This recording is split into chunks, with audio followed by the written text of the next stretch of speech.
कांशीराम जी का जीवन परिचय, क्या किया, कैसे किया, पूरी जानकारी। कांशीराम जी का जीवन न केवल संघर्षों और असफलताओं से भरा हुआ था, बल्कि उन्होंने अपनी पूरी जिंदगी समाज के वंचित वर्गों, खासकर दलितों, पिछड़े वर्गों और आदिवासियों के अधिकारों के लिए संघर्ष में समर्पित कर दी। उनका दृष्टिकोण और कार्य आज भी भारतीय समाज को जागरूक करता है। आइए कांशीराम जी के जीवन के हर पहलू को विस्तार से जानें। 1. प्रारंभिक जीवन। कांशीराम जी का जन्म 15 मार्च 1934 को उत्तर प्रदेश के महू गांव में हुआ था। वे एक दलित परिवार से थे और उनका परिवार गरीब था। बचपन में ही कांशीराम जी ने समाज में व्याप्त असमानताएं और दलितों के साथ होने वाले भेदभाव को देखा।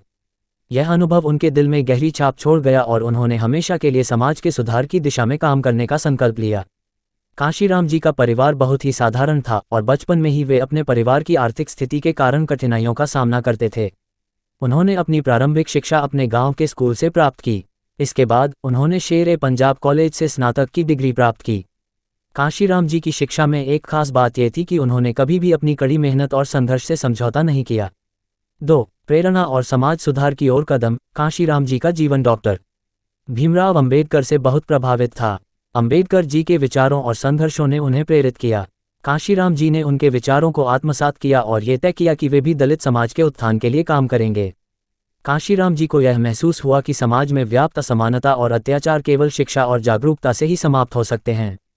कांशीराम जी ने अपनी नौकरी के दौरान समाज के वंचित वर्गों के लिए काम करना शुरू किया। वे सरकारी विभाग में कार्यरत थे, लेकिन उनका मन हमेशा इन वर्गों के हक के लिए काम करने में था। 3. राजनीतिक संघर्ष। कांशीराम जी ने 1970 के दशक में राजनीतिक जीवन में कदम रखा। उन्होंने महसूस किया कि दलितों और पिछड़े वर्गों को एक सशक्त आवाज और राजनीतिक प्रतिनिधित्व की आवश्यकता है। उन्होंने 1971 में एक संगठन, दलित शोषित समाज महासंघ, का गठन किया।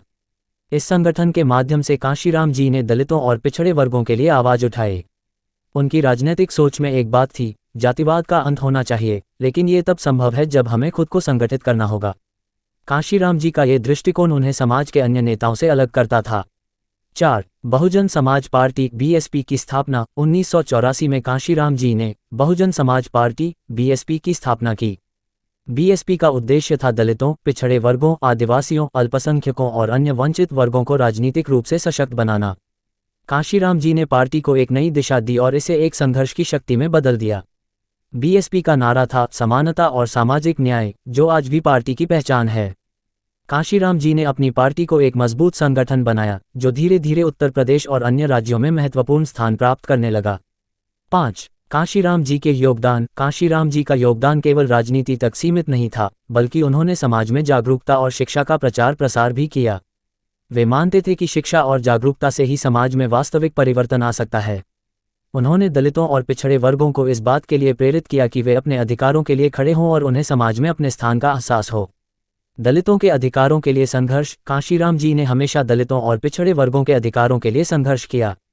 उनका मानना था कि केवल राजनीतिक सत्ता से ही समाज में समानता लाई जा सकती है। राजनीतिक सुधार। कांशीराम जी ने दलितों के लिए न केवल सामाजिक अधिकारों की लड़ाई लड़ी, बल्कि उन्हें राजनीतिक रूप से भी संगठित किया।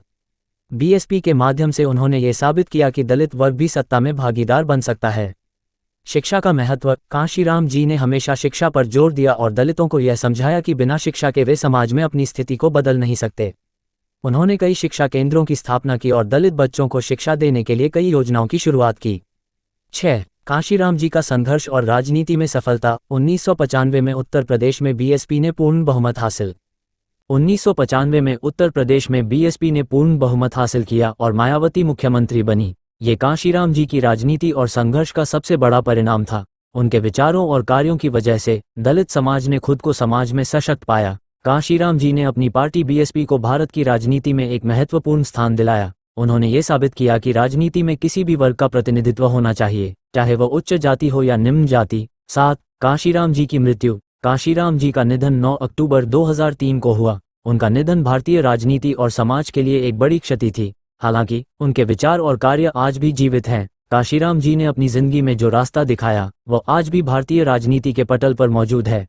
8. कांशीराम जी के विचार और उनकी धरोहर। कांशीराम जी के विचारों और उनके संघर्ष ने भारतीय समाज को एक नई दिशा दी। उनका मानना था कि समाज में असमानता को समाप्त करने के लिए राजनीतिक संगठन और शिक्षा दोनों जरूरी हैं। उनके द्वारा किए गए कार्यों को आज भी याद किया जाता है और उनकी विचारधारा ने कई लोगों को जागरूक किया। कांशीराम जी का जीवन ये सिखाता है कि संघर्ष से किसी भी लक्ष्य को हासिल किया जा सकता है। उनका जीवन हमें ये संदेश देता है कि समाज में समानता, सामाजिक न्याय और मानवाधिकारों की रक्षा के लिए हमें एकजुट होकर काम करना चाहिए। निष्कर्ष, कांशीराम जी का जीवन एक प्रेरणा है। उनके संघर्ष और कार्यों से यह स्पष्ट होता है कि यदि एक व्यक्ति ठान ले तो वह समाज में व्याप्त असमानताओं को समाप्त कर सकता है। उनका योगदान भारतीय राजनीति, समाज और समाजशास्त्र के लिए अमूल्य रहेगा। सूचना सिर्फ मान्यताओं और जानकारियों पर आधारित है। यहाँ ये बताना जरूरी है कि यह मेरा वीडियो किसी भी तरह की मान्यता, जानकारी की पुष्टि नहीं करता है। किसी भी जानकारी या मान्यता को अमल में लाने से पहले संबंधित विशेषज्ञ से सलाह लें। धन्यवाद।